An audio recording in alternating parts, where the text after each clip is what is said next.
Buenas tardes, bienvenidas y bienvenidos a la Biblioteca Luis Ángel Arango. El evento de hoy hace parte del ciclo de conferencias Hablemos de Verdad, que viene desarrollando la Sugerencia Cultural del Banco de la República en alianza con la Comisión de la Verdad y se enmarca en el proyecto La Paz se toma la palabra. Hablemos de Verdad es una invitación a reflexionar de la mano de expertos sobre un concepto tan complejo, esquivo y coyuntural para el presente de nuestro país como lo es el concepto de verdad. Para nosotros es un honor contar con la presencia de Paula Marcela Moreno el día de hoy. Paula Marcela ha sido reconocida por Naciones Unidas como una de las 100 líderes afrodescendientes más influyentes y por la BBC de Londres como una de las 100 mujeres líderes en el mundo. Es ingeniera industrial y diplomada en Lengua y Cultura Italiana con un máster en Filosofía de la Gestión de la Universidad de Cambridge y estudios en Planeación Urbana y Liderazgo en el MIT y en la Universidad de Yale. A sus 28 años fue nombrada ministra de Cultura, la primera afrodescendiente en este cargo y la más joven. Fruto de su experiencia surgió el libro El poder de lo invisible, Memorias de solidaridad, humanidad y resistencia, en el que consigna su visión del país, alimentada con los orígenes ancestrales de su familia, la región y la nación, y una reflexión sobre el largo proceso que vivió para ir tras sus propias convicciones. Ha recibido múltiples reconocimientos, como la Orden San Carlos del Gobierno colombiano, la Orden del Águila Azteca de México y el Premio a la Excelencia Fulbright. Fundó y preside la corporación Manos Visibles, que ha fortalecido a más de 3.000 líderes y 400 organizaciones de comunidades excluidas, con el fin de contribuir a la construcción de paz y cambiar relaciones de poder. Actualmente, Paula Marcela hace parte del Consejo Asesor de la Comisión de la Verdad. Para conversar con ella, hemos invitado al periodista Camilo Jiménez, actualmente director de Arcadia, miembro del Comité Directivo del Grupo Semana, del Consejo Directivo de la Fundación para la Libertad de Prensa y del Comité Central del Pulitzer Rainforest Journalism Fund. Muchas gracias a los dos por aceptar esta invitación y gracias también a la Comisión de la Verdad y especialmente a Lucía González y a su equipo por esta alianza. Antes de darle la palabra a nuestros invitados, quiero recordarles que nuestra última cita de este año será el próximo 6 de diciembre con el sociólogo norteamericano John Paul Lederach, experto en temas de resolución de conflictos y mediación, quien conversará con el padre Francisco de Rú. Esta conferencia está siendo transmitida en Facebook Live, en el grupo de Facebook de la Biblioteca Luis Ángel Arango, y dentro de unos 15 días quedará subida en la web como parte del baúl de herramientas digitales de La Paz se toma la palabra. Allí se encuentran los videos de todo este ciclo de conferencias y también los episodios del podcast La Paz se cuenta, al igual que las demás herramientas digitales del proyecto. Si tienen preguntas, vamos a estar repartiendo unas fichas, unos formatos para que puedan consignar allí sus preguntas. Luego seleccionaremos algunas que le pasaremos a nuestros invitados. Al final de pronto abrimos también un espacio pues, para el intercambio. Y agradecemos que por favor apaguen sus celulares. Entonces, pues voy a invitar a Paula Marcela. Le voy a dar la palabra. Muchas gracias.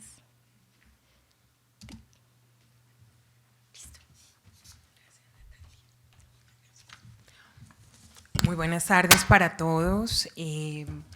Para mí la verdad es una gran emoción estar acá. Agradezco mucho al equipo del Banco de la República, de la Sugerencia Cultural, con quien además hemos tenido un trabajo muy interesante en la organización que dirijo, que es Manos Visibles, sobre todo en el Pacífico.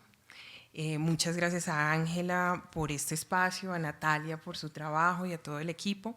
Y de igual forma, muchas gracias a la Comisión de la Verdad, a Lucía González, por esta invitación, por este espacio de reflexión, porque además quiero decirles que para mí, desde que Ángela y Lucía me enviaron el título, no he podido estar tranquila, no he podido como estar tranquila.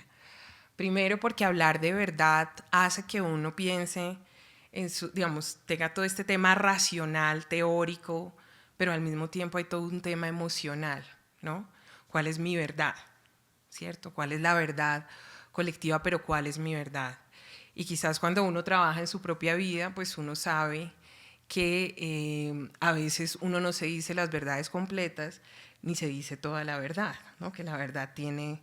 Entonces, además, cuando fuera de pensar en el tema de verdad y pensarla en esta lógica de país, obviamente, pero al mismo tiempo pensar en esta palabra que significa transformación, pues les quiero decir que llevo varias semanas diciendo, bueno, esta mezcla, además desde mi experiencia o las diferentes perspectivas de país que tengo, cómo puedo dar una conversación que además sea, pues digamos que surja de un proceso de reflexión.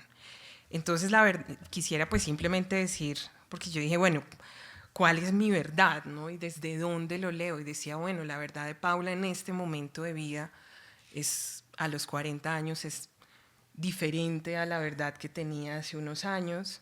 La verdad, desde los sectores que he trabajado, desde el gobierno, desde la cooperación, ahora dirigiendo una fundación, es otra. La verdad de la Paula que camina también, o sea, la Paula bogotana, pero al mismo tiempo la Paula que hace unos días estaba en Tumaco y pasa el 30% del tiempo en territorio, pues también tiene unos matices.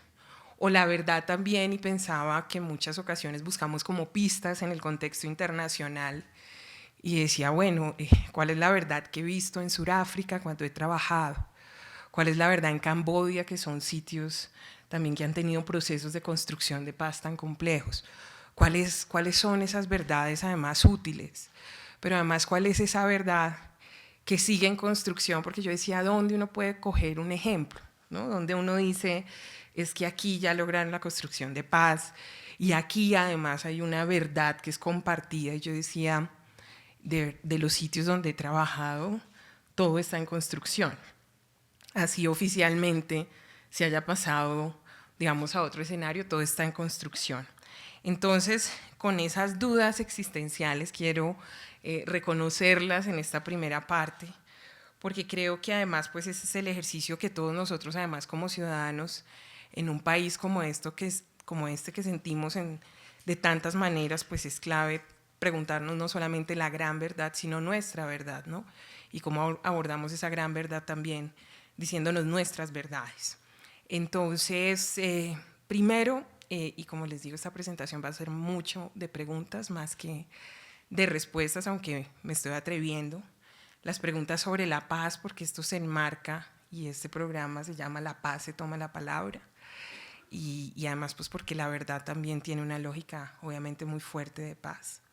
Las preguntas sobre la verdad, las preguntas sobre la transformación y al final algunos puntos que quiero abordar de las verdades que transforman y la esperanza, porque yo creo que esta combinación de verdades que transforman es también en una lógica de esperanza. Entonces, hay una frase que me encanta de Jean-Paul Sartre, que dice que los ideales son como las estrellas, ¿no? Nunca los alcanzaremos, pero igual que los marineros en alta mar, trazaremos nuestro camino siguiéndolos, ¿no? Y la paz para mí es como la equidad en muchos sentidos, y es que vamos trazando el camino, así no tengamos muy claro cuándo esos ideales se van a alcanzar, pero son ideales que uno ya… Y sobre todo pensar en esta paz, como les decía, la colombiana, porque yo como que la verdad soy muy crítica cuando se trata de mirar desde otros contextos, porque trabajando en esos contextos digo, bueno, es que aquí trabajando en Johannesburgo y trabajando en otros lados, digo, es otra, o sea, hay un tema humano que compartimos, sin duda, pero hay otras dinámicas, y creo que pensar la paz a la colombiana pues tiene una cantidad de cosas. Primero, sí pensarla como esa utopía, como sin duda ese derrotero, como eso que anhelamos y que no es una moda, sino que es algo permanente, válido, con lo que tenemos derecho a soñar. Segundo, pensarlo como una construcción, como algo orgánico y sistémico, como algo ético, de humanidad y de conciencia. Yo creo que es una mezcla de todo esto, que de pronto también en las dinámicas que tiene el país de tanta personalización, que yo siempre la critico, que a veces no se hablan de temas sino de personas, pues siento que se pierde como ese significado profundo de las palabras. Además que, hombre, a la colombiana pues sabemos que no es la ausencia de conflicto.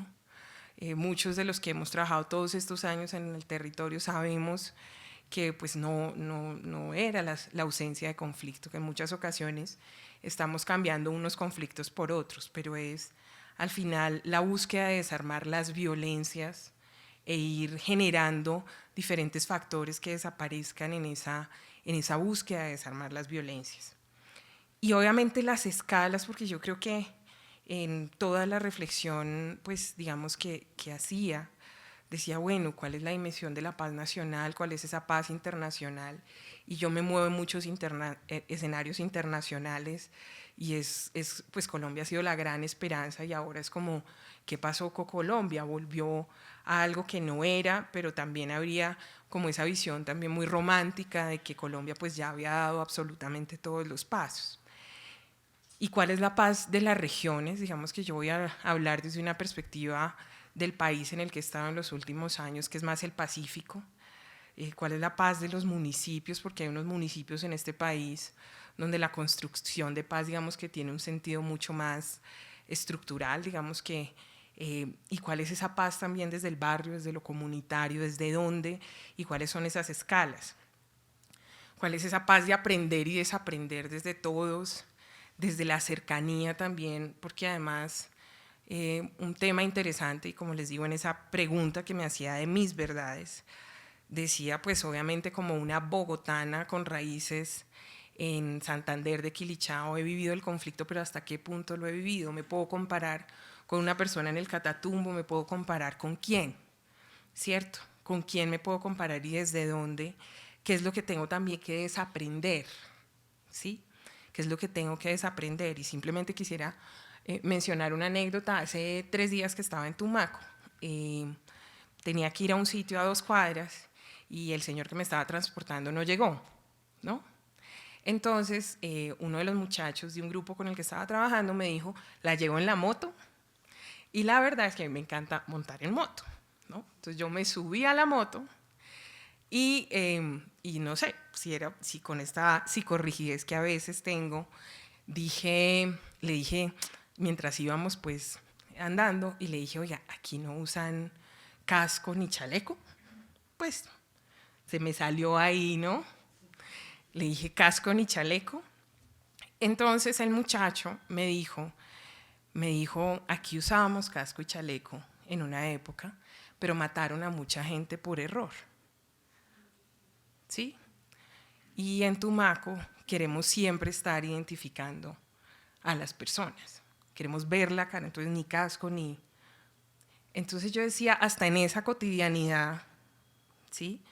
Que es donde uno empieza a decir, bueno, cómo el conflicto ha penetrado y también cuáles son esas partes y esas dinámicas de los mundos paralelos que existen en este país que van más allá de mi realidad. Y cómo además me acerco para poder entender, para poder saber en qué proceso estamos cuando estamos hablando, porque a veces uno piensa que son solamente los fenómenos macro o las perspectivas históricas, pero es cómo el conflicto cambió además y ha cambiado, y cómo la construcción de paz tiene una serie de elementos en la cotidianidad, ¿no? Tiene una serie de elementos además de las dinámicas de las comunidades, tiene una serie de elementos, incluso porque pues parte de mi comentario era que desorden, no sé qué, tal, pero pues cuáles fueron los desórdenes y las cosas que uno tiene que entender que hay, al igual que era montarse en una moto, pues también fue en el gobierno, han sido en tantas cosas. Entonces, volviendo, digamos, a aprender, desaprender, generar proximidad, porque pues también con toda humildad hay que reconocer que hay una cantidad de elementos que todavía nos falta por reconocer. ¿Cuáles son los actores de la paz que a veces, no sé, en las conversaciones uno dice son las víctimas, son los victimarios y el resto como que estamos ahí, pero ¿cuáles son los actores de la paz? ¿Cuáles son las élites que están involucradas? ¿Cuáles son las comunidades? ¿Quiénes somos nosotros? Entonces en los actores de la paz, y hoy conversábamos en un almuerzo con Ángela, están los niños. ¿Cuáles son las dudas? ¿Cuál es esa paz que cada vez es más amplia? Y yo definitivamente creo que a veces pues algunas personas plantean como que es paz o otra cosa, yo creo que es paz o paz, ¿no? O sea, que aquí no tenemos como muchos caminos y que definitivamente si lo miramos en una forma más ampliada y no personalizada, pues creo que puede, que es, y además es desde las comunidades. Nosotros hicimos todo un ejercicio cuando fue todo el tema del proceso de paz, con más de 300 líderes en el Pacífico. Incluso en la presentación voy a usar algunos de los puntos que esos líderes planteaban generando una agenda pacífico para la conversación en La Habana. Y una de las líderes que me llamó mucho la atención en una conversación que tuvimos en Buenaventura decía, dígame cómo soñar una paz que no hemos vivido. ¿Sí? ¿Cómo soñamos una paz que no hemos vivido? ¿Cómo hacemos? Y yo quiero reiterar mucho en esta presentación, porque a veces yo siento que en el país también estamos como en un punto donde uno no piensa en futuro, ¿sí? Donde uno no piensa en futuro, o sea, donde el futuro como que uno ni se lo imagina, ¿no? Como que el futuro, aquí pasan tantas cosas a diario que como que uno no, pero hay otras personas que sí están pensando el futuro. Yo siempre le digo a los líderes en el Pacífico, hay una gente que mientras nosotros estamos conversando acá ya está planeando aquí en 10 años, en 20 años, cuál es ese pensamiento también de la paz desde una perspectiva de futuro, donde la gente también empieza a visualizar otras cosas y a trazar rutas. ¿Por qué? Yo le preguntaba a uno de los líderes en una reunión que tuvimos ahora en Tumaco y les decía, es que Tumaco no siempre ha sido así. Tumaco era así hace 30, 40 años, hace 50, no. ¿Y será que puede ser diferente cuando pensamos en 30, 40, 50 años? Pues porque así como se piensa desde lo negativo de la distorsión que ha sufrido, también hay posibilidades de pensar desde lo positivo. Entonces, como les digo, estaba analizando juiciosa y hice como estos análisis existenciales de la paz, desde donde he tenido la oportunidad de estar y caminar. Y después entré como a la pregunta de la verdad, ¿cuál verdad? ¿Qué verdad? ¿De qué verdad estamos hablando? ¿De quién? ¿Para qué? ¿Por qué? ¿Cierto? Y por lo que hemos conversado, pues hay un tema de las geografías y tipo de verdad, ¿cierto? Hay un tema sobre todo hay una exposición muy linda que me encontré buscando este tema en la Casa de la Memoria hace como 3 años, de las geografías de la verdad. Y sabemos que hay unas geografías, que hay unas realidades. ¿Qué significa la verdad en el Pacífico? ¿Qué significa la verdad en el Catatumbo? ¿Qué significa la verdad que tenemos que decirnos en Bogotá? Digamos, ¿cuáles son esas diversidades y esas verdades que nos tocan a todos? ¿Qué significa la verdad de los diferentes sectores? ¿Qué significa, o sea, cuáles son esas geografías?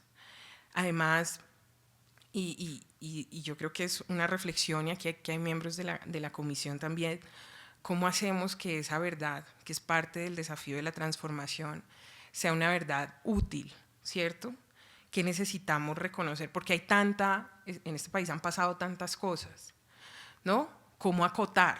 Porque hay tantas verdades desde tantos sectores. ¿Cuál es esa verdad útil que además nos permite trascender, nos permite también fuera de la narración y el reconocimiento pasar también a plantear otros escenarios? ¿Desde dónde y para qué? Y obviamente hay un elemento que yo creo que es, y lo hemos visto en muchos proyectos, y yo creo que también la Comisión ha hecho un gran trabajo en eso, primero para sanar, ¿no? Para sanarnos. O sea, también si uno no reconoce, pues cómo se mueve hacia adelante, si uno no reconoce, no es que uno no reconozca y no importa, ¿no? Y como que uno siga caminando tranquilo, o sea, ahí hay un peso, ahí hay una liberación, hay todo. Para lo que me decía una líder en Buenaventura, es que nosotros nos merecemos vivir, no sobrevivir todo el tiempo, ¿sí?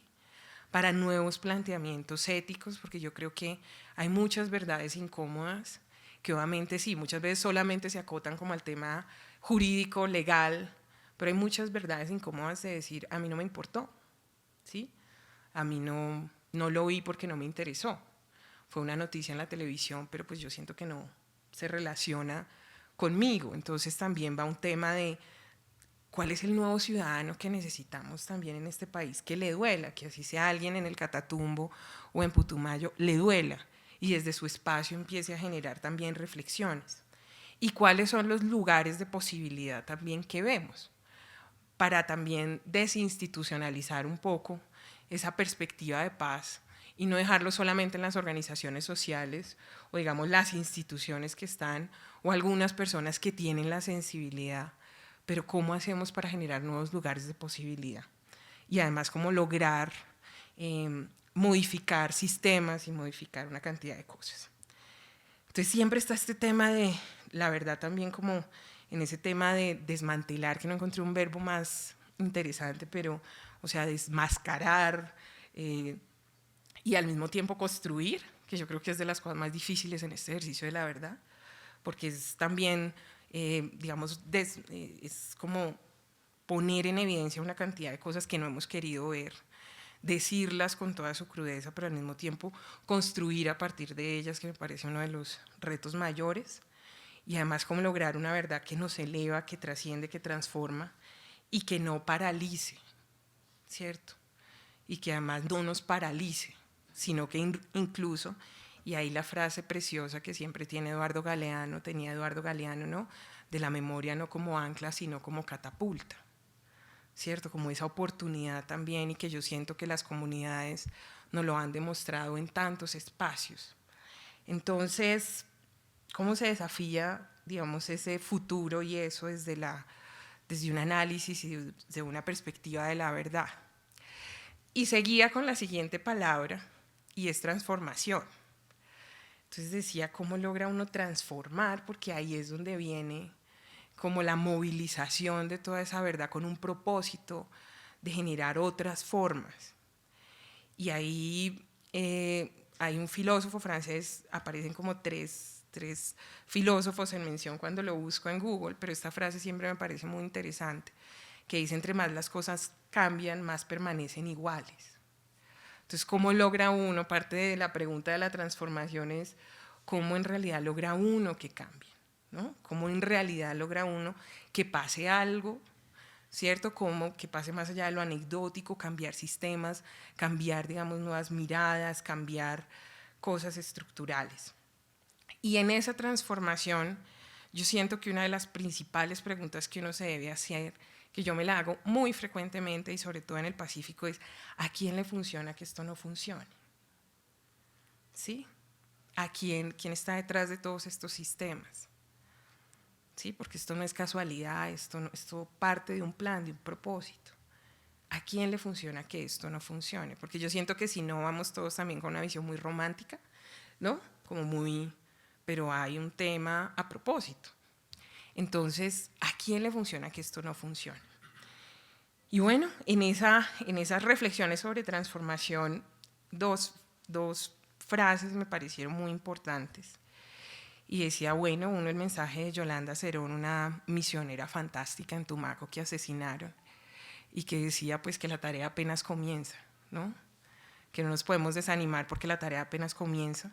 Y otra frase de esta escritora británica fantástica, Zadie Smith, que nos recuerda que casi que uno tiene que, lo que va avanzando en estos temas y para lograr transformaciones profundas, tiene que darse cuenta que nunca son permanentes, que siempre necesitan ser, que siempre van a estar amenazadas, que por eso debe ser redobladas, restablecidas, reimaginadas, reinventadas para sobrevivir, que en estos temas de equidad, de paz, de verdad, pues hay un tema donde uno casi que es digamos, una perspectiva casi y una vocación de vida. Y ahí seguía y dije, bueno, ahora unámoslo con las verdades que transforman en medio de todas estas preguntas. Y decía, bueno, Paula, si a usted le preguntan 4 o 5 cosas que le parezcan fundamentales en la visión de verdades que transforman, ¿cuáles dirían desde su experiencia? Estructurales, fundamentales. Y hay una que me parece, con ese arranco, y yo creo que es fundamental la renovación de nuestras élites, la reeducación de nuestras élites, la visión y la diversificación de nuestras élites. Y cuando digo nuestras élites lo digo a nivel nacional, casi que a nivel internacional también, pero lo digo mucho también a nivel regional. Si nuestros futuros alcaldes, si nuestros futuros gobernadores, si mucha de la gente que maneja los sistemas que permiten generar cambios estructurales, no tenemos personas con una mayor sensibilidad, capacidad de ejecución y con un cuestionamiento ético, es muy difícil. Yo le digo a muchos de nuestros líderes en Manos Visibles, desde los márgenes todo el tiempo es muy difícil, ¿sí? Porque entonces todo el tiempo usted está por fuera, ¿no? Y está todo el tiempo, y desde fuera es muy complicado. Y creo que parte de pensar en futuro es pensar también, yo a veces le digo a los líderes, pensemos cuál es el alcalde de Buenaventura soñado, qué característica tiene, usted cómo lo ve, ¿sí?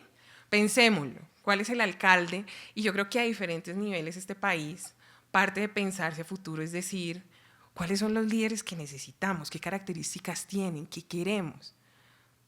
Incluso para empezar a formarlos desde las universidades, desde una cantidad de espacios. ¿Por qué si no la conversación, que me parece absolutamente compleja, es como entre los, llamémoslo así, simpatizantes de un tema y que tienen sensibilidad en ciertas élites, y las bases, ¿no? Pero en el intermedio como que no, y así es muy difícil lograr transformaciones, porque también aquí las verdades pasan por unas relaciones de poder. Quien dice la verdad depende mucho de quién tiene poder también en este país, ¿sí? Y sobre todo las verdades, pues, que se unifican, ¿no? Que se divulgan, una cantidad de temas.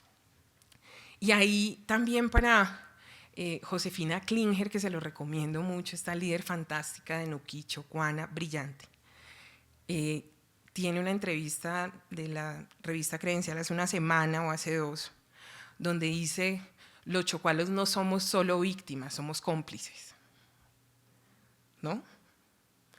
Y a veces uno tiene que aceptar ese doble, ¿sí?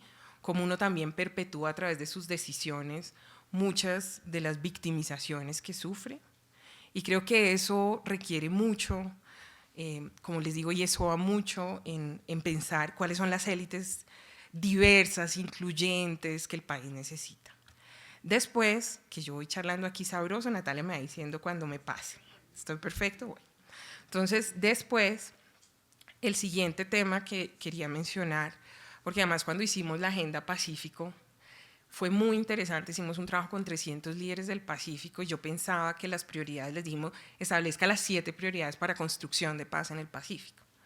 Entonces yo dije, no, todo el mundo va a decir que empresas, todo el mundo va a decir otras cosas. Y la prioridad fue salud mental. Entonces yo le pregunté a una líder en Tumaco, que fue la que enfatizó y argumentó mucho el tema, y decía, es que necesitamos, parte de nuestra parálisis es no poder sacar ese dolor que llevamos dentro, ¿sí? Y hay un tema de salud mental con la perspectiva obviamente de las comunidades que es crítico, y reconocer pues que estamos pasando y que tenemos que pasar por una sanación individual y colectiva. ¿Por qué? Porque cuando yo analizo, por ejemplo, la realidad de municipios como Quibdó, donde el 50% de la población es desplazada, son personas en condiciones de desplazamiento, que uno no lo va a ver, que es parte de la integración social que ha habido, pero que, hombre, tenemos una población que ha sufrido masacres, que ha sufrido una cantidad de cosas, y que eso no es como si nada. O en Tumaco, donde es más del 70% de la población. Entonces, ¿cuáles son esos ejercicios de sanación individual y colectiva y de salud mental? Nosotros trabajamos, por ejemplo, con docentes en Tumaco, en Buenaventura y en Quibdó, y yo recuerdo la última reunión con docentes en Tumaco y yo les dije, ¿cuál es el siguiente nivel de nuestro trabajo? Más allá de lo académico. Y me dijeron, salud mental, ¿cómo manejamos todo este dolor que tenemos en el aula? ¿Cómo lo manejamos? Entonces, el tema de salud mental, yo creo que, ¿por qué? Porque es como, y hago el análisis y por eso, digamos, un poco lo personalizo como cada uno de nosotros. Uno puede decir que uno está deprimido y que sigue, pero la depresión está ahí. ¿Sí? Uno puede decir que uno avanza, pero uno sabe que llega a un punto donde hay unos temas que necesita trabajar para avanzar. Entonces, ¿cómo se trabajan esos temas? ¿Sí? Y cómo se abordan, porque es que parte de la parálisis es eso. El tercer tema, y como les digo son 4 de arranque, de las verdades que transforman, también creo que es tener un diálogo muy crudo sobre las economías ilegales y legales. No pongo solo las ilegales, pongo también las legales, ¿cierto? Porque es un país también donde muchas veces por, digamos, la rentabilidad económica se pone por encima de las necesidades de la gente y se pasa por encima de las necesidades de la gente. Y en muchas ocasiones, incluso con las conversaciones, por ejemplo, que ahora se está teniendo con el artículo de The Economist y todo esto con la titulación colectiva. Ayer estaba en una conversación muy interesante con empresarios en Cali y yo les decía, díganme cuál es la discusión sobre el tema de que las comunidades tengan el 80% de la propiedad de la tierra en el Pacífico. ¿Cuál es el tema? Y además, hagamos una comparación. ¿Será que las comunidades tendrían mayor bienestar en realidad si fuera propiedad privada? ¿Sí? O sea, hay toda una discusión de no, desarmemos, pues porque todas estas comunidades tienen esto. Les dije, bueno, pensemos. Y si ustedes me garantizan que las comunidades, y me dicen que hoy las comunidades estarían mejor con propiedad privada, o miremos el caso de Buenaventura. ¿Sí? Entonces no es ahí donde está el tema, pero es también tener conversaciones con otra mirada de modelos económicos y entendiendo la diversidad de este país sobre el tema económico. ¿Por qué? Porque un líder nuestro, Buenaventura, que admiro muchísimo, decía, si los factores que generan el conflicto no van desapareciendo, el conflicto no va a desaparecer. Y aquí hay unos factores económicos que están ahí, ¿no? Que están ahí y que generan toda una dinámica y ahora incluso quiero que veamos un video. Y finalmente yo creo que las verdades que transforman también pasan estableciendo claramente los lugares de transformación. A veces uno está pensando en esos lugares macro, pero yo creo que los colegios, las bibliotecas y pensar también en nuestros niños es una de las verdades que transforman, además pensando en la siguiente generación. Yo les decía a los niños de Tumaco, tenía conversatorios por un proyecto que estamos desarrollando con más de 700 niños y me hacían dos preguntas. Una me decían, Paula, por un libro que leyeron, ¿cómo piensas tú o cómo has aprendido tú a manejar los duelos? Me hace la pregunta un niño en Tumaco, de 12 años. ¿Sí? ¿Cómo has aprendido tú a manejar los duelos? Entonces yo miraba a este chiquito y yo decía, ¿cuántos duelos ya está manejando? ¿Sí? ¿Cuántos duelos? Entonces, y se para otra niña y me dice, otra de 11, y me dice, ¿cómo haces tú para no perder la esperanza? Porque yo a veces la pierdo. Entonces uno diciéndole, bueno, estas cosas que uno, mamita, hay que ser valiente y los necesitamos. Ustedes son, yo les decía, ustedes son la generación que va a hacer el cambio, que era lo que me decían a mí cuando era chiquita, ¿no? Entonces decía yo, ay, se nota que ya crecí, ¿no? Pero era como un tema de decir, los necesitamos, o sea, es que nos toca empezar desde los colegios, necesitamos empezar a sanar estos chiquitos aquí, necesitamos ayudarlos a pasar a otro nivel, necesitamos que tengan otras narrativas, necesitamos en esa edad más temprana que empiecen. Y decía, claro, porque es que, pues obviamente, yo pienso, mi generación, y de ahí para arriba, pues tenemos limitaciones y parte de nuestra tarea es ayudar a que estos chiquitos en realidad puedan tener otras, ¿no? otras condiciones y por lo menos crezcan un poquito más sanos, aunque están en medio del conflicto. Y cuando hablo de economías ilegales, quería solamente, y ya voy, digamos, terminando para esta gran conversación con Camilo, hay un video que a propósito no tiene sonido, pero quiero que veamos, porque yo creo que este tema de las economías es, o sea, ese es uno de esos temas que si uno no piensa, la verdad, con unos lentes económicos y con las perspectivas de transformación económica, va a ser muy difícil detonarlo de fondo. Ay, perdón.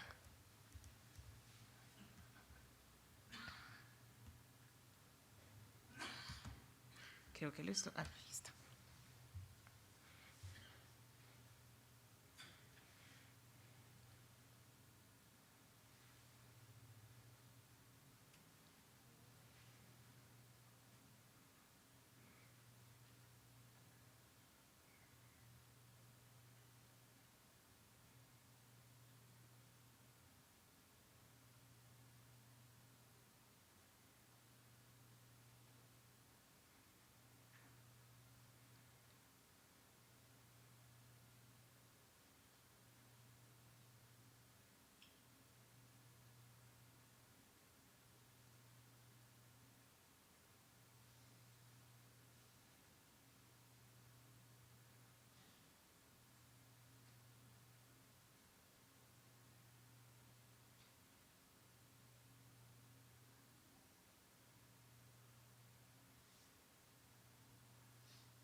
Bueno, digamos que el hecho de mirar estas, digamos, estas economías ilegales, y creo que ustedes vieron, algunos de ustedes vieron hace unas semanas que se generó todo este tema en Timbiquí, ¿cierto?, de orden público, pero la pregunta que uno se hace es, ¿qué sigue?, ¿cierto? La policía incautó unas retroexcavadoras.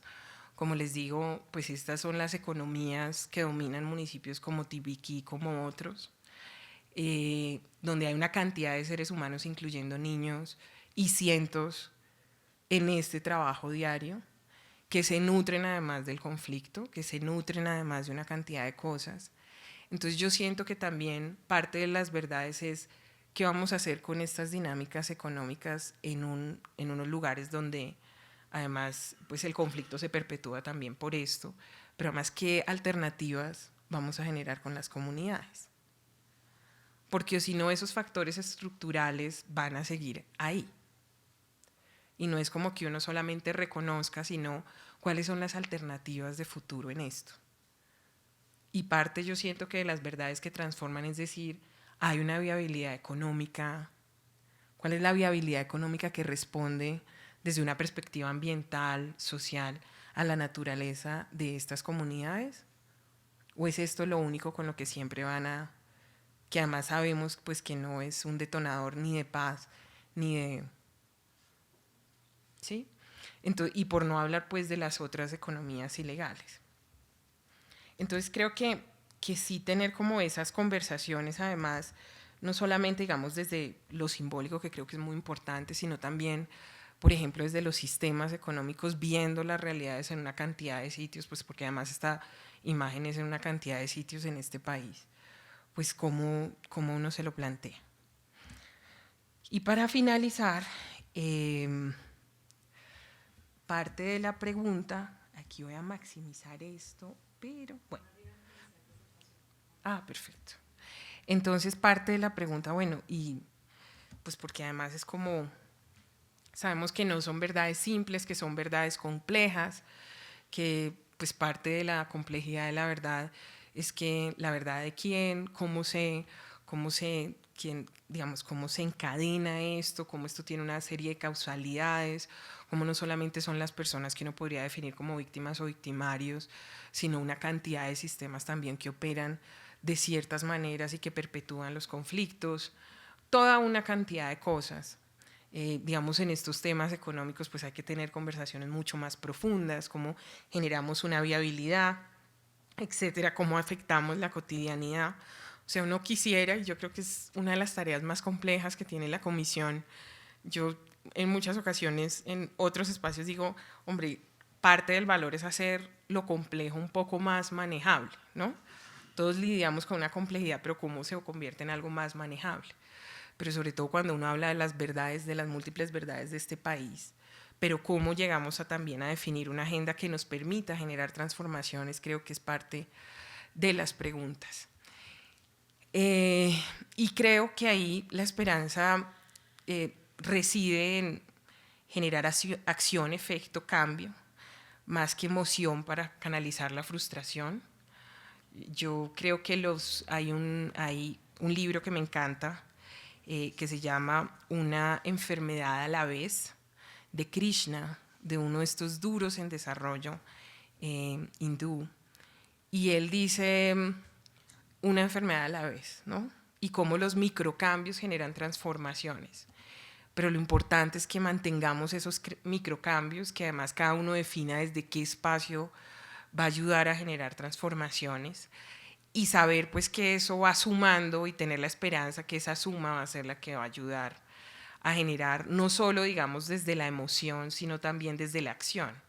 ¿Por qué? Porque muchos de los temas que manejan las comunidades hoy son temas básicos y urgentes. Entonces, ¿en qué medida uno puede ayudar a generar también acciones específicas para generar transformaciones? Y generar además oportunidades, porque yo creo que también parte del detonador son esas oportunidades.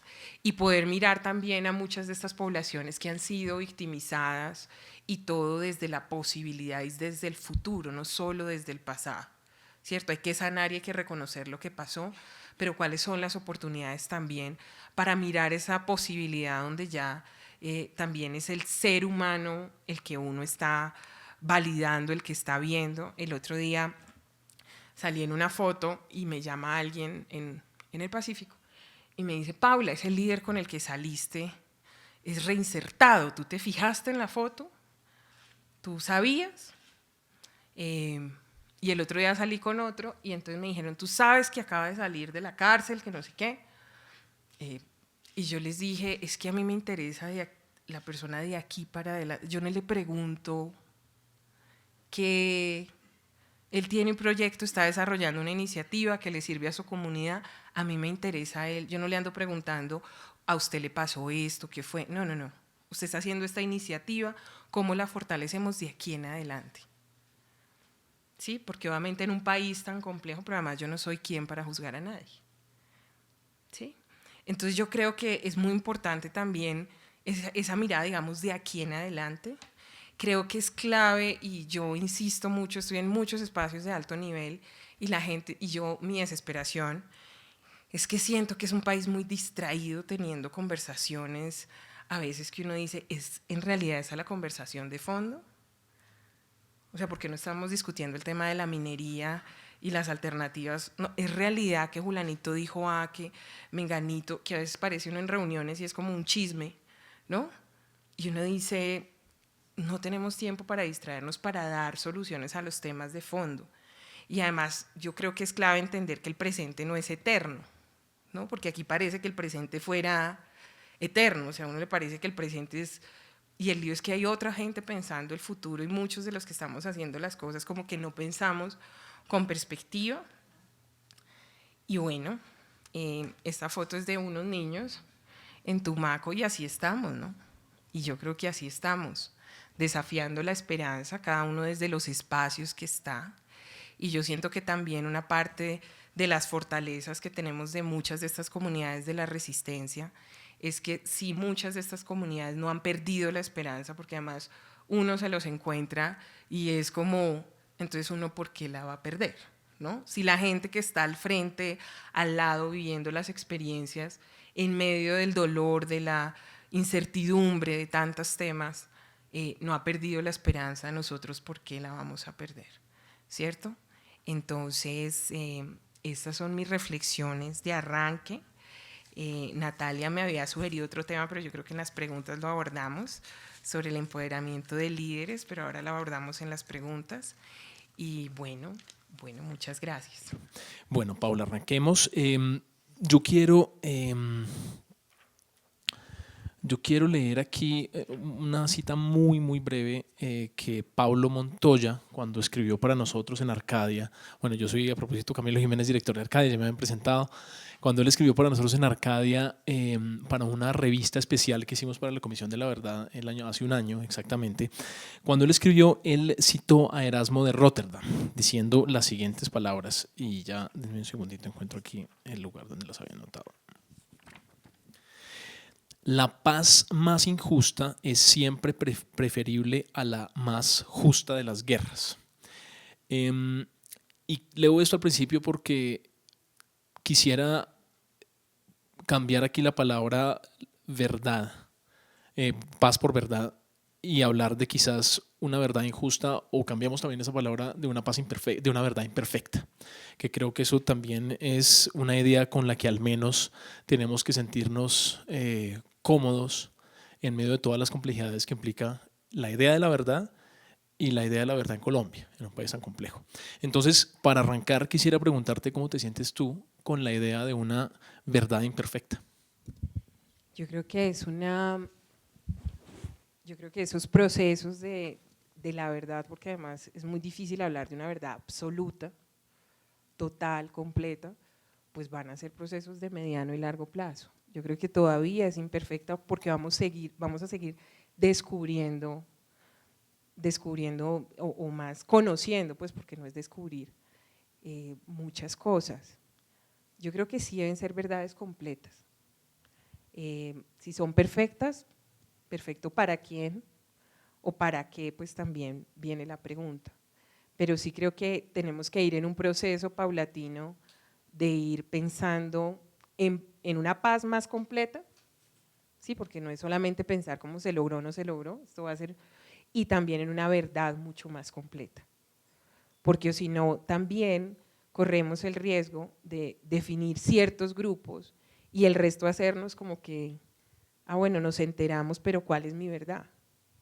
¿Sí? O sea, ¿cuál es la verdad? Pues porque es que ninguno de nosotros tampoco es como, es que la verdad solo es de las víctimas, la verdad solamente es del gobierno, la verdad, o sea, ¿cuál es también mi verdad en el día a día siendo ciudadana de este país? Y yo siento que ahí es una búsqueda permanente y que la idea es que la perfección se mediría no solamente en términos de la profundidad de lo que se diga además para hacer justicia, para sanar, sino también en la medida en que lo compartamos un poco más todos. Yo creo que los aprendizajes de estos años nos mostraron que hay conceptos que a veces la mayoría no comparte y que eso se nos vuelve en contra, porque creemos que es solamente de un sector. Bueno, pues entonces, ahora sí entrando en materia, yo reconocí o identifiqué en tus palabras y también en preparando esta entrevista 3 ideas muy interesantes relacionadas con la verdad que tú representas o que al menos intentas presentar. Uno, la multiplicidad o la diversidad de verdades, la verdad diversa o múltiple, digámoslo así. Otro, la verdad útil, que la mencionaste acá, y la verdad compartida. Entonces quisiera pues como dividir nuestra conversación en esas 3 partes y quisiera arrancar con la diversidad en la verdad. Y hay algo muy interesante que tú dices y es que necesitamos aprender a verla, porque una cosa es ser conscientes de que, bueno, sí, tenemos una polifonía de relatos, esos relatos componen una verdad muy diversa, muy difícil también, pero eh, así lo sepamos y así seamos conscientes de ello, es muy posible que no nos hayamos todavía apropiado de esa idea de verdad. O sea, realmente no nos hayamos convertido hasta ahora en agentes o representantes de una verdad realmente múltiple. Más bien siento que lo que ha pasado, y como también tú lo subrayaste, es que nos hemos convertido en agentes o de la guerra, como lo decíamos más temprano, pues hemos sido, o del silencio, simplemente no tomar parte.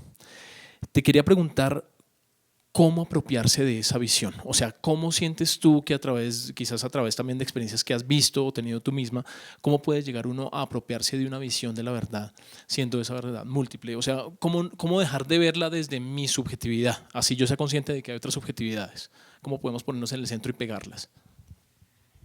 Yo creo que hay que tomarse, hay muchos espacios que no estamos viendo. Hay muchos lugares que no estamos viendo, hay muchas formas de poder, porque muchas veces creemos que son los medios, o son los movimientos sociales, o son las instituciones, pero hay una cantidad de espacios que necesitamos empezar a mapear, a mirar cómo llegamos y de qué manera llegamos, para que también en esos espacios se convierta en una conversación presente, con los matices que tengan esos espacios. Entonces, yo por ejemplo con esta experiencia en los colegios en Tumaco, yo decía, ¿cómo es que uno no se toma todos estos colegios? ¿Sí? Como uno no está en todos estos colegios, mirando obviamente desde la perspectiva de niños, que además saben mucho más porque lo han vivido, pero ¿cómo hace uno para decir, oiga, en estos sitios donde además sabemos que el conflicto ha sido más duro, pero incluso en las grandes ciudades se están teniendo estas conversaciones en los colegios, a ver si la siguiente generación o la generación actual y la siguiente tiene otro nivel de conciencia y de humanidad? ¿Por qué? Y digo en los colegios en Tumaco, pero igual en los colegios acá y en las universidades, porque es que muchos de los que van a tomar las decisiones de empresas que muchas veces perpetúan el conflicto, pues se están formando y necesitamos que tengan esa conciencia.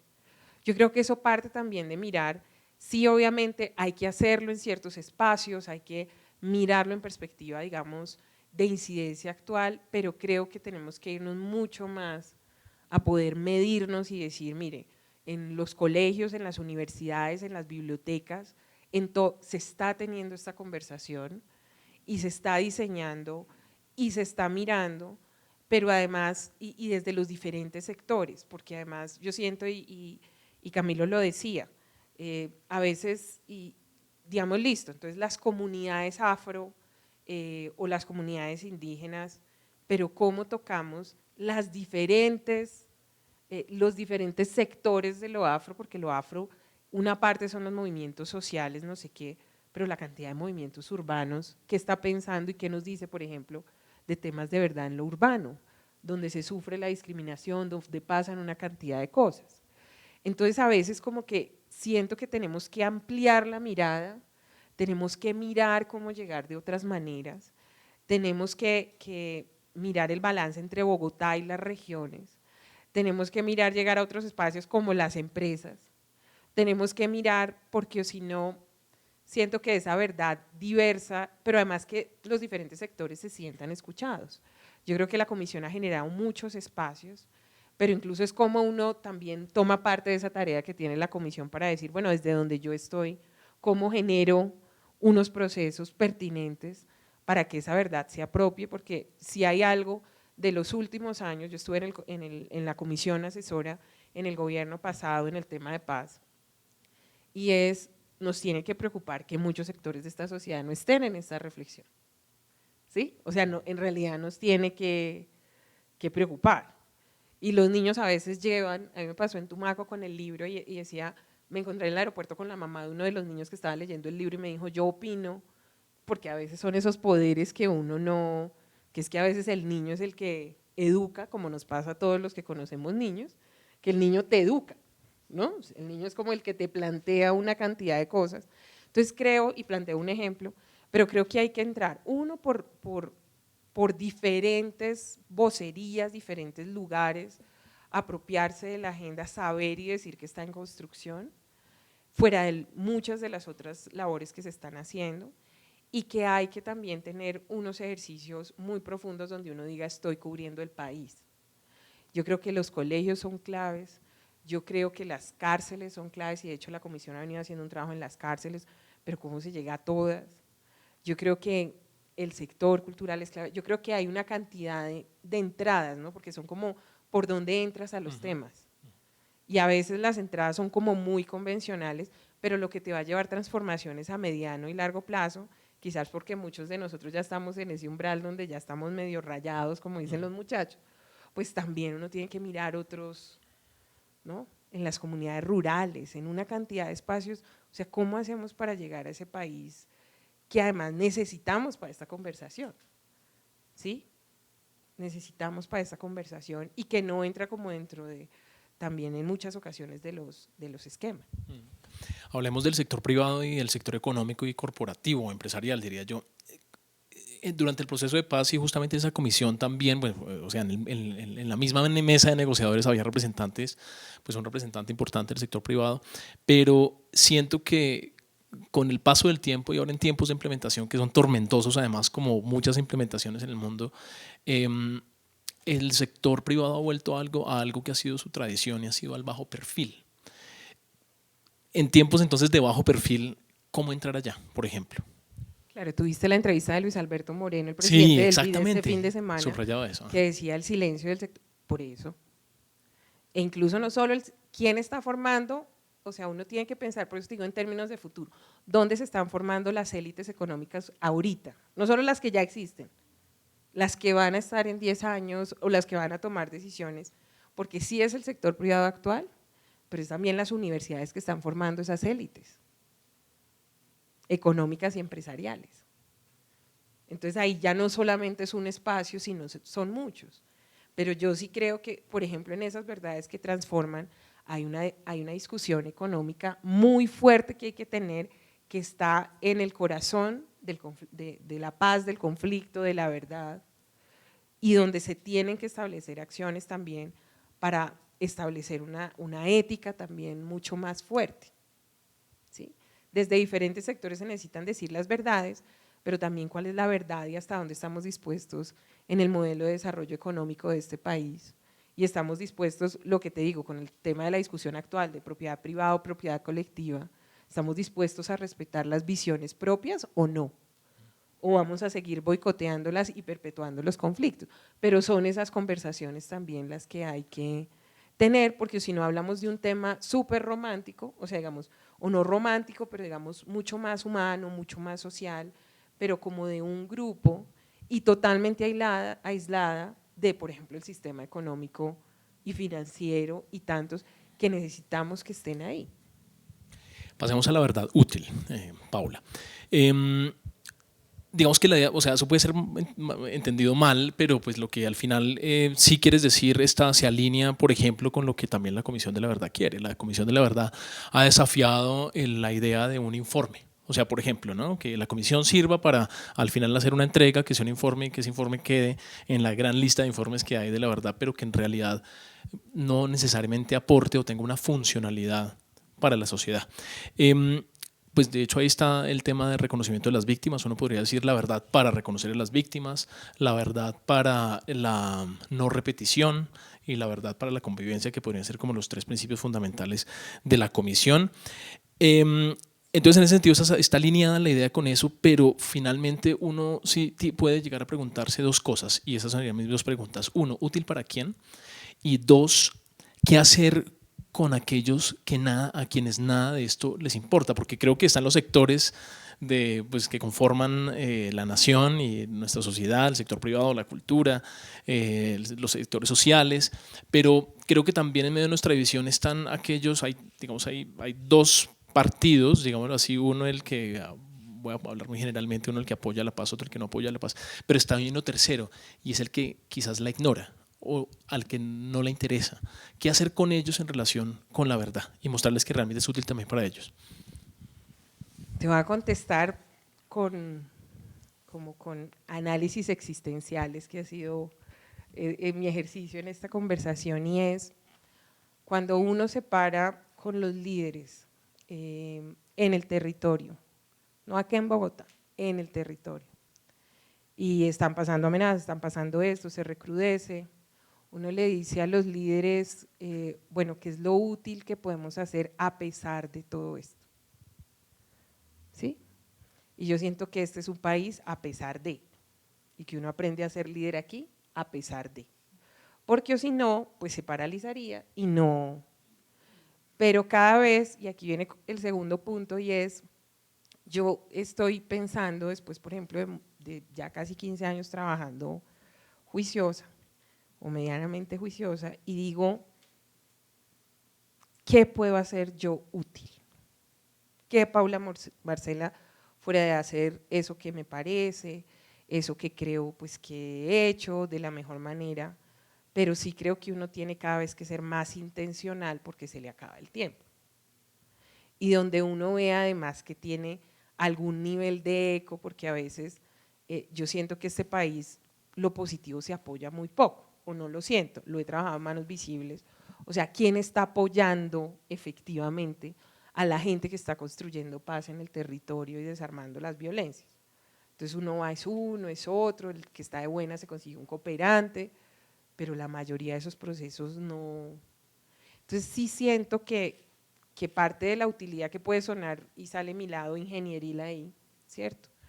Pero sí creo que por lo reducido del tiempo, por el nivel de expectativas que hay en las comunidades, porque además no es solamente reconocer algo, es también ayudar a dar agenda para que algo cambie, porque si no, también nos quedamos como a mitad de camino, ¿cierto?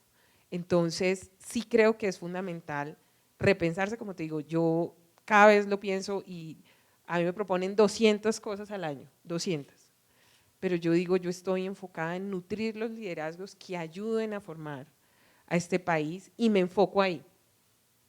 No puedo hacer 200 cosas, no puedo liderar, no, me enfoco y creo que cada vez hay que mirar dónde en realidad está, dónde uno puede incidir, dónde uno puede sumar, donde uno por lo menos puede tratar de sembrar para lograr transformaciones, pero además dónde lo necesitan las comunidades, porque es que uno no puede llegar también a una comunidad, y a eso voy con lo útil, y decir, no, mira, esta es mi agenda, yo creo que, pero ¿eso te sirve?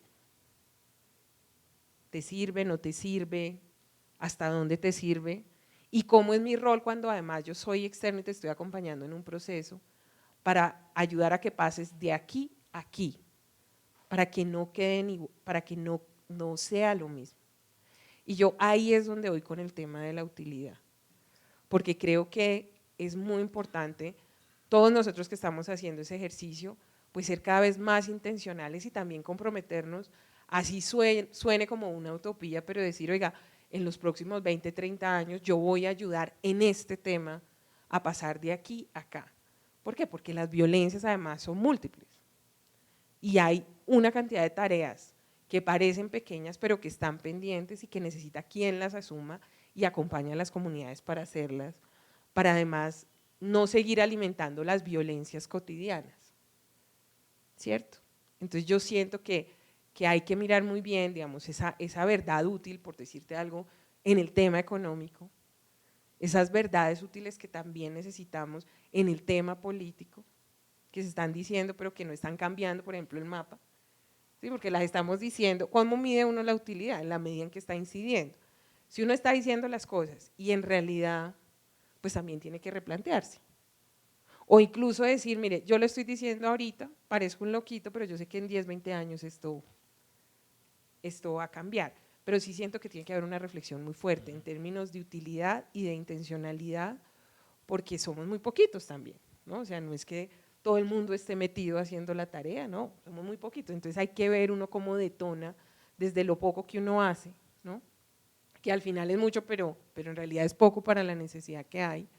Cómo ayuda uno a detonar procesos donde crea y sienta que va a generar un mayor impacto y además cambiar los sistemas, no solamente como lo puntual, sino ayudar a cambiar los sistemas. Pasemos al otro lado. Como te decía, están entonces los que quizás no quieren respaldar el proceso. Y llevémoslo un poco más al extremo y hablemos quizás de alguien que tenga que responder ante la JEP o que podría ir a responder ante la JEP. La JEP pues tiene su, digamos, participar ahí tiene una utilidad porque eso funciona finalmente bajo una lógica de juegos, ¿no? Pues no, si colaboro, entro al sistema y si entro al sistema puedo no entrar a la cárcel sino tener otro tipo de sanción.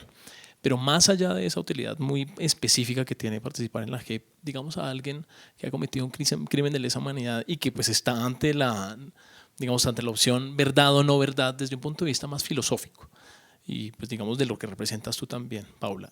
¿Cuál podría ser la conversación que tú arrancas con una persona así?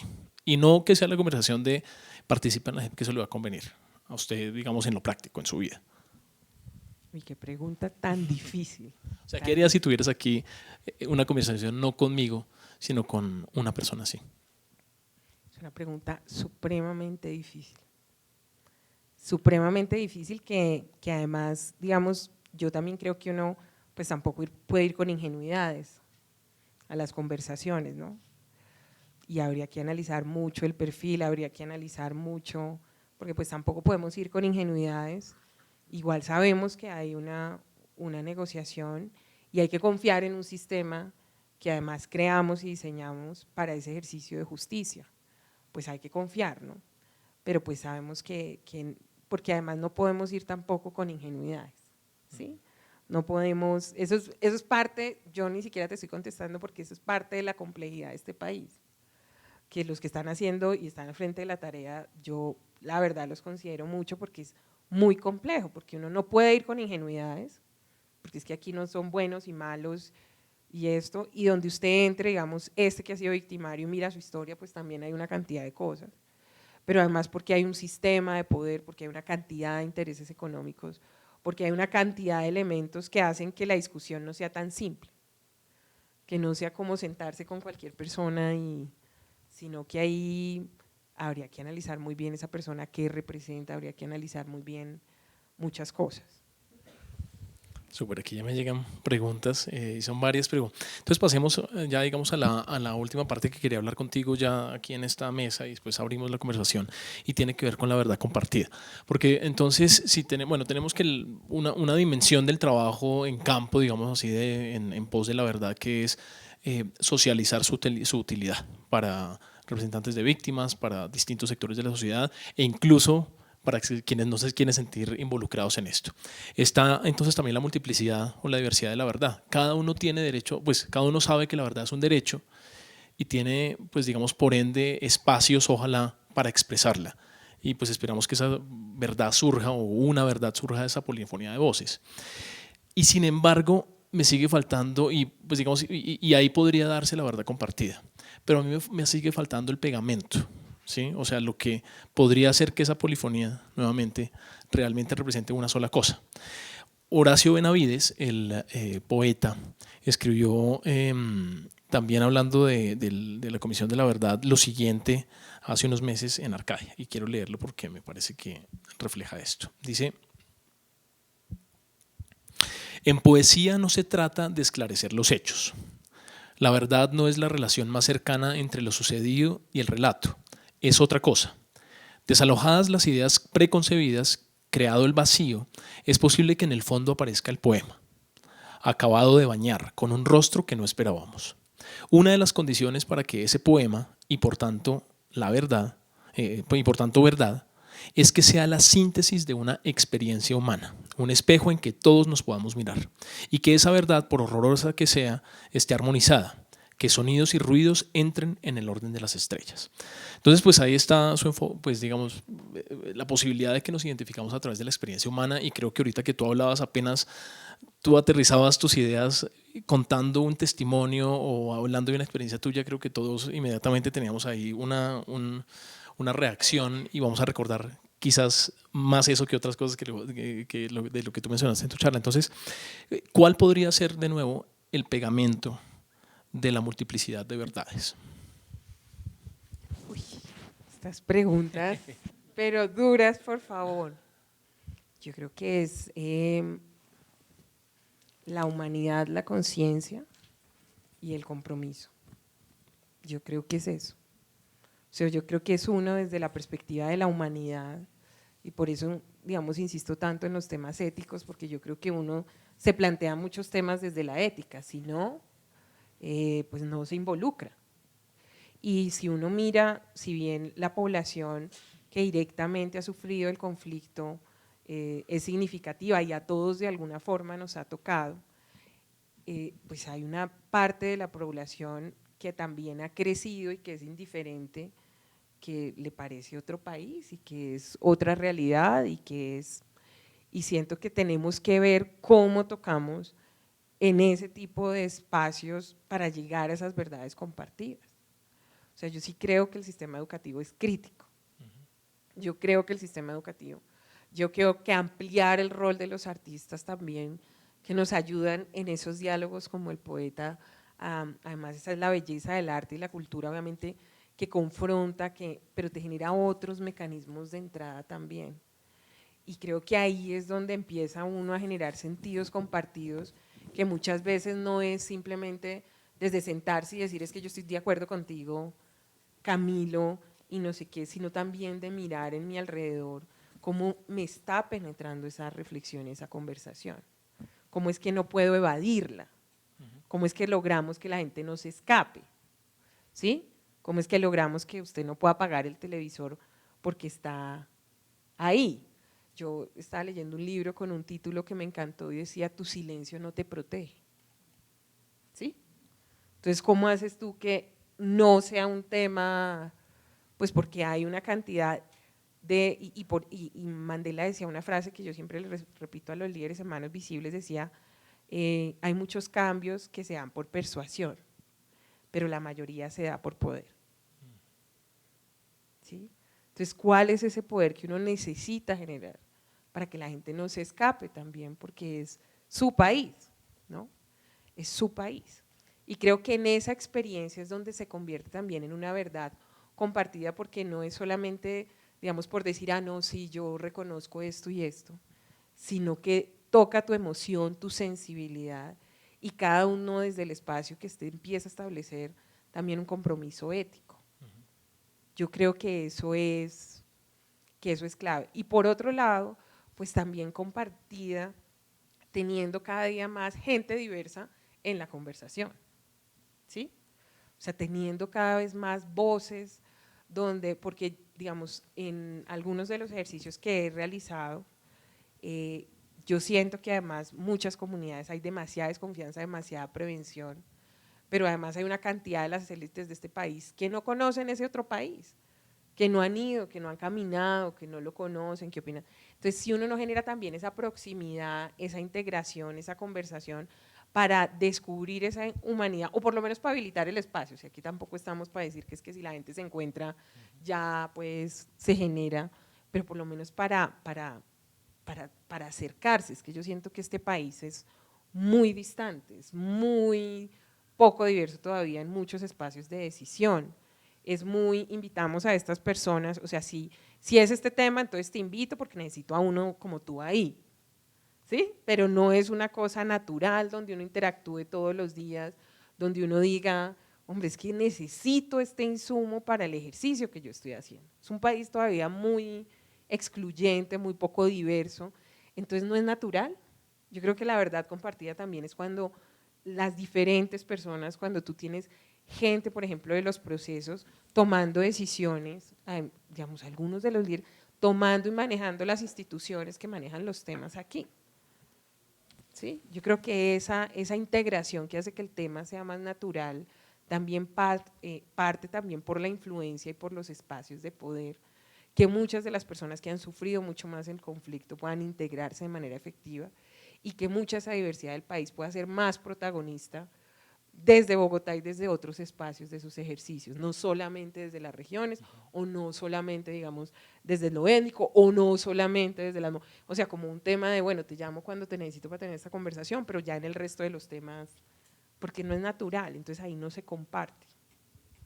Bueno, entonces ahora sí comencemos con las preguntas que nos han mandado y hay una que dice lo siguiente, no está firmada, entonces no sé quién la hizo. ¿Puedes contarnos una historia de transformación de un grupo o una persona que lleves en la memoria? Me imagino que también transformación o verdades que transforman, me imagino que está relacionado con eso. ¿Y cuál crees que fue el detonante o los factores que causaron esa transformación? Pues muchas historias, digamos que no menciono nombres, pero yo he visto muchas personas que han estado en el conflicto, ¿cierto?, en posiciones no solo como víctimas, sino como victimarios y que en un momento han dicho yo quiero contribuir a esta sociedad, genero proyectos sociales y están generando con la mayor valentía y con la mayor vocación esas transformaciones. Yo he visto muchas historias de transformación, o sea, he visto o sea, por ponerte un ejemplo, yo trabajé con la red de cantadoras del Pacífico Sur. Y yo en el libro incluso escribo esta anécdota porque en un momento que estábamos compartiendo con ellas y mirando como todo el ejercicio de lo que han sufrido, de lo que han pasado, de cómo hacer que sus hijos no sean sicarios, de cómo protegerlos, de las desapariciones, de tantos temas. Entonces resulta que yo estaba con ellas y yo me puse a llorar, ¿no? Pues como que era tanto dolor concentrado y ellas pararon y dijeron, ay, no, Paula se puso triste, y empezaron a cantar, y empezaron todas, se vinieron a abrazar, ¿no? Y parte de lo que uno se encuentra en este país, que es un tema maravilloso, y siento que por eso la cosa no se derrumba, es que nuestras comunidades han resistido tanto, pero al mismo tiempo han desafiado de manera solidaria y de manera tan generosa la esperanza, que no se han paralizado también a pesar de que les han pasado muchas cosas. Y hay mucha gente en procesos comunitarios, en procesos sociales, que digamos, incluso ha canalizado su dolor, generando también un horizonte de esperanza de futuro y comprometiéndose y permaneciendo a pesar de todo en el territorio.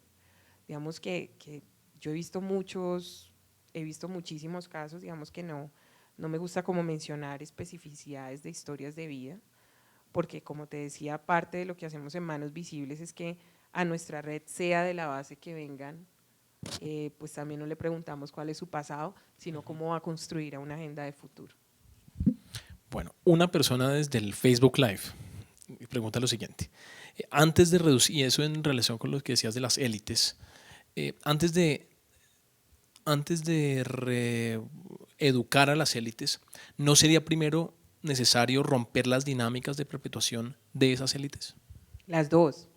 De acuerdo, las dos. Yo sí creo que necesitamos unas élites más diversas, renovadas, pues que hay una gente muy valiosa, pero que también necesitamos Pues porque si no es siempre este tema de estar dirigiendo para y no con y desde, ¿sí me entiendes? Yo creo que parte de los grandes conflictos de este país es que siempre es, digamos, dirigiendo para ellos y no con los que se supone que son ellos y no deberían ser ellos sino nosotros, porque hay parte de este país, ¿sí o no? O sea, no deberían ser para ellos, es una cosa como que yo digo, oiga, pero nosotros que lo hemos vivido desde otros espacios, pues cómo no manejamos y decimos, porque además ahí viene el sentido, digamos, más de la palabra élite, ¿no? Que la palabra élite no solamente es porque usted pues tiene tal apellido o porque tiene tantos recursos o porque tiene tal cuestión, sino también porque puede ejercer un liderazgo y porque es parte de lo que el país y ese espacio necesita, que las élites no solamente son como un club o una cosa, sino parten también de un análisis mucho más profundo de lo que esa nación o ese espacio necesita. Y yo sí creo que son las dos y que ahí es la clave donde las comunidades, y yo siento que en eso hemos avanzado mucho, reconocen su poder, pero que necesitamos que ese poder sea más efectivo en otros espacios. Lo que digo, digamos, en los temas regionales, en una cantidad de temas donde digo, es que ¿por qué se reconoce el poder para estas cosas pero no para otras? ¿No? Entonces ahí también tenemos una incoherencia. Pero sí estoy de acuerdo que necesitamos élites más diversas y tener como más en todo, porque si no seguimos solamente escuchando un pedacito de país que no, pues que tiene algún sentido, pero pues que no te representa. Bueno, este es un espacio que organiza la Sugerencia Cultural del Banco de la República. Tú fuiste ministra de Cultura y yo trabajo en un proyecto de contenidos que tiene una revista cultural. Y entonces voy a mezclar dos preguntas que están relacionadas con eso. Una está dirigida a mí, ¿cuál es el papel de un medio de comunicación cultural para hablar o poner, o poner en debate la verdad? Y la que está dirigida a ti, pues podemos dialogar si quieres, es ¿qué retos tuviste que afrontar desde el Ministerio de Cultura para la consolidación de una sociedad más culta y conocedora de nuestras realidades? Esta pregunta sí tiene firma y la hace Cristian Castañeda, que creo que está aquí presente. Entonces, pues, ¿quieres arrancar tú? ¿O yo? Sí, para que puedas descansar. No, pues a mí me parece, quería responder a la pregunta porque creo que hay algo que aportar desde Arcadia. Pues en Arcadia, y quizás dos ideas. Una, la pregunta por la responsabilidad de un medio de comunicación, así sea un medio de comunicación cultural, en el marco o en medio de la realidad que estamos viviendo en nuestro presente, la realidad que vivimos en el país.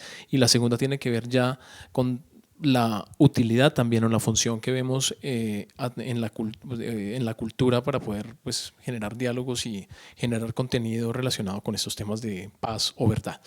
Respecto a lo primero y la pregunta por la responsabilidad de los medios, pues Arcadia ha sido siempre una revista y desde que surgió ha sido una propuesta muy grande de periodismo cultural, digámoslo así, visto como un filtro para poder ver la realidad, es decir, como lo que se quería con Arcadia era crear un medio para poder verlo todo, o por el que pudiera realmente pasar todo. Con los años Arcadia fue tomando unos caminos que lo alejaron un poco de esa idea, nos fuimos convirtiendo primero en una revista literaria, pues muy literaria, después en una revista muy dedicada a la alta cultura, después en una revista pues que empezó a incluir dentro de esta visión de alta cultura y literaria a otros segmentos de las artes. Arcadia con el tiempo empezó a incursionar en el cine, etcétera, pero en el fondo, en el fondo, sin embargo, había siempre la intención de los directores anteriores de Arcadia y de su fundadora María Ponsford de que Arcadia también pudiera, como les digo, hablar de otros temas, que tuviera cabida, que en ella, que en la revista y en los proyectos que hacíamos tuvieran cabida otro tipo de debates. Sin embargo, pues era algo que no se hacía o que no se priorizaba. El giro que estamos intentando darle a Arcadia hoy en día es hacer el experimento de mirar las formas justamente desde la otra perspectiva, y es qué tal si Arcadia, sin abandonar por supuesto su responsabilidad hacia los creadores y su rol como plataforma de visibilización para gestores culturales y artistas, pero qué tal si hacemos que Arcadia que Arcadia sea una plataforma que a través de los artistas y a través de los gestores culturales y a través del pensamiento y las ideas y todo lo que pueda representar la cultura, pero una plataforma que pueda, como les decía al principio, pueda realmente poner el foco sobre otros temas. ¿Qué tal si Arcadia puede también, o si en Arcadia también caben temas sociales, políticos, preguntas fundamentales del individuo en el siglo XXI en Colombia y en el mundo? Y ese ha sido un experimento muy interesante porque hemos podido llevar el proyecto hacia la intersección entre lo social, lo cultural y lo político. Y eso ha representado varias cosas. Uno, nos ha hecho crecer en audiencias, es decir, nos ha bajado un poco pues digo bajar porque siento que estábamos como muy posicionados dentro de unas élites justamente intelectuales y académicas de Colombia, pero que por ende estamos muy lejos de otro tipo de círculos, pues de otros sectores sociales en Colombia, y eso pues siento que nos ha hecho estar más cerca de muchas más personas. Por en segundo lugar, nos ha permitido ganar en capacidades, es decir, ganar la capacidad de hacer periodismo cultural sobre todas las cosas o sobre otras cosas también que no sean necesariamente las cosas que tradicionalmente han pertenecido al sector cultural o a los debates del sector cultural. Y en tercer lugar, nos ha hecho crecer también en personalidad. Somos, creo que hoy en día, un medio más nacional, más relacionado con la coyuntura, con las noticias, con lo que pasa por las cabezas de las personas, y no tanto un medio alejado que solía más bien servir como de divertimento o de distracción a una realidad difícil. Entonces, pues digamos, en cuanto a responsabilidad de medios, creo que pues ahí estamos cumpliendo una responsabilidad de, así seamos un medio cultural, estar muy conectados con las realidades de las personas y de esta sociedad, y ese ha sido un paso, pues digamos, intencional y bastante determinante en los últimos años en Arcadia. Y respecto a la paz y la verdad en Arcadia, pues nosotros encontramos hace un año una posibilidad de trabajar juntos con la Comisión de la Verdad, entre otras instituciones que están trabajando muy de cerca con estos temas, porque hemos sentido que la cultura sí tiene, digamos, como sí es muy eficaz a la hora de generar lazos empáticos, así los temas sean difíciles. O digámoslo así, es más fácil hacerlo, o las vías están más abiertas, la disposición de la gente a escuchar es mayor o es distinta que si nosotros intentáramos abrir esas vías, por ejemplo, a través de una revista política como la revista Semana.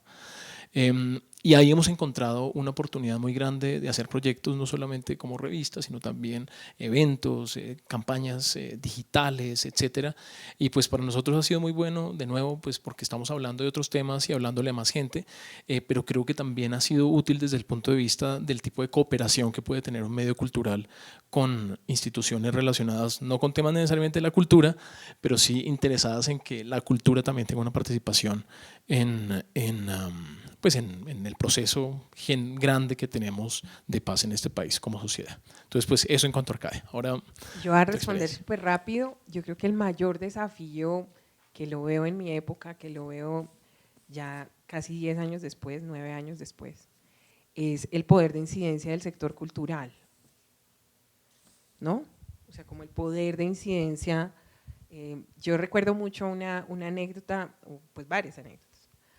Cuando estábamos pasando la ley de bibliotecas, había un incentivo tributario y había mucha oposición a ese incentivo. Y yo le mandé un mensaje a todos los bibliotecarios del país, les dije, mire, yo sola no paso esto. Si ustedes no muestran su poder con toda la estructura que tienen a nivel regional, pues…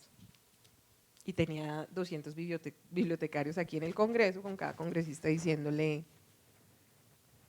¿Por qué? Porque el bibliotecario en el 80% de nuestros municipios pues es un actor fundamental a nivel local, fundamental.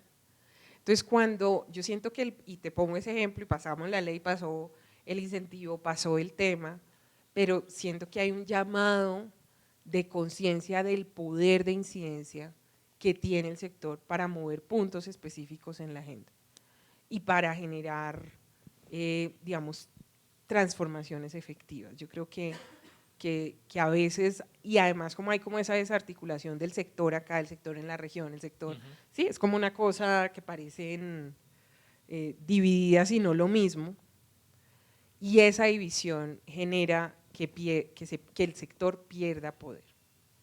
y que logre muchas más cosas a la luz de una agenda que seguramente comparte, o sea, y que seguramente está.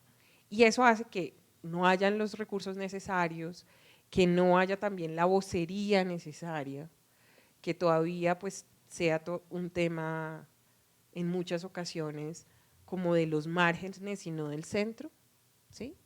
Y creo que esa es parte de los retos del ministerio, es cómo generar también esa evidencia del poder. Y te pongo otro ejemplo, o sea, cuando hacíamos el gran concierto nacional, era con recursos privados, pero era diciéndole a los secretarios de cultura, necesitamos que usted movilice, y lo que lograban los secretarios de cultura era impresionante, y eran 9 millones de personas, ¿sí? Pero no era pues que uno, no, es cómo activas tú de una manera mucho más estratégica, con agenda y con incidencia, un sector que tiene tanto poder en este país. Ese es como yo siento que es el reto mayor, porque siento que también es un sector, y no es solamente, que eso es lo lindo, que además el sector cultural tiene tantos mecanismos absolutos, como tú lo decías, para plantear la agenda, y no solamente su agenda como sector, sino las conversaciones y las discusiones de país. Y yo siento que ahí todavía es una cosa muy aislada, que no se siente como la fuerza de un sector, digamos, que no se siente también como y sobre todo como ese tema entre región y digamos Bogotá, Medellín, y como eso le quita mucha fuerza. Yo siento que ese es el mayor, como de los mayores desafíos que el ministerio y que el sector tiene en general. O sea, que le falta mucho poder de incidencia, porque además cuando uno está en el gobierno se da cuenta cómo todos los sectores, mejor dicho, ¿no?, mueven su agenda, y aquí hay mucha fragmentación. Tengo las 6:45, quizás una última. ¿Sí? ¿Y terminamos? Bueno, esta pregunta la hace Ludisandrit Bonilla, que está aquí presente también, y dice: de acuerdo a tu intervención, reconocer para sanar y aplicando la salud mental, ¿qué crees tú que el ser debe reconocer en sí mismo, uno debe reconocer en sí mismo, para saber qué ha sanado de acuerdo a sus experiencias vividas? ¿Y qué acciones realizar para ayudar a otros a sanar? Uy, estas preguntas, Dios mío, señor. Pues yo, digamos, ahí te hablo de mí, yo como no me atrevo pues, y no soy psicóloga y no me atrevo como tampoco a decir, pero creo que uno tiene que, pero ahí creo que sí me atrevo a una cosa, pero digamos que sí me voy a atrever a dos cosas, y es, yo siento que uno tiene que ver esos aspectos de su vida que no funcionan y que en gran medida tienen raíces en otros hechos que han sucedido en la vida de uno. Sí, que no es casualidad ciertas cosas en la vida de uno que no funcionan, que hay cosas, que hay dolores, porque todos llevamos nuestros dolores, o sea, pero obviamente aquí estamos hablando de otra intensidad de dolores, pero hay unos dolores que muchas veces uno carga, que uno lleva, y que uno sabe que hasta que eso no se sane no va a pasar al siguiente nivel, y que eso así no sea explícito hace que uno no trascienda en muchos temas en su vida, ¿sí? Entonces, por ejemplo, te pongo un caso, yo, digamos, en nuestra red hay yo tengo muchas pupilas del Pacífico y líderes sociales y líderes que consideran que no, digamos que no hay espacio, o sea, por lo que han crecido, por lo que han vivido, básicamente que su vida es la causa, ¿sí? Que su vida son las comunidades, que solamente son las causas, que todo esto, se enferman, pasan una cantidad de cosas y no pensaron en ellas, ¿sí? ¿Por qué? Porque es parte de lo que han vivido, es parte de lo que han visto, de unas comunidades de la supervivencia, donde casi que pensar en uno mismo es imposible porque hay tantas cosas que hacer, porque hemos pasado por tantas cosas, y yo siento que eso no es sano, porque uno, sea aquí o allá o como líder social, tiene que estar uno bien para poder servir de una manera más efectiva, más sana también, porque si no es uno no ha sanado y está ayudando a otros a sanar y al final eso se devuelve. ¿Sí? Yo a los líderes, por ejemplo, en nuestras escuelas de gobierno les digo, antes de arrancar a pensar en gobernar, no sé qué, ¿usted se gobierna usted mismo? Y empiezan todos, Entonces, ¿cómo va a organizar? Porque si no, todos esos desórdenes que uno lleva, tarde o temprano, van a salir. Y yo siento que eso hace parte también del ejercicio de salud mental, no solo de las comunidades, de todos, para poder decir, bueno, ¿qué es lo que yo necesito sanar en mi vida? Para poder tener un liderazgo más efectivo, para poder ayudar a sanar a otros, para poder generar también una coherencia en el ejercicio, pero además cuidarme y sanarme yo, porque si no es como una incoherencia, ¿no? Yo le estoy diciendo a otros que protejan su vida y yo no me protejo, le estoy diciendo a otros que sanen y yo no. Entonces yo creo que esa parte, que no sé si respondí tu pregunta, pero por lo menos fui lo más honesta que pude, pero es como esa parte sí de coherencia, de consistencia y de decirse uno mismo sus verdades, ¿sí? Y de mirar si hay cosas en la vida de uno que uno no ha logrado sanar, porque hay muchas cosas que uno necesita la ayuda de otros para sanar, que uno solo no ha logrado salir de ahí. Entonces también cuáles son esos temas donde vamos a ayudar y donde por eso se necesita ayuda profesional, porque sabemos que hay diferentes tipos de dolores, diferentes tipos de trauma y que a veces confrontar las verdades de uno, de una comunidad, pues requiere de otros. Bueno, Paula, muchas gracias. Un aplauso para Paula, por favor.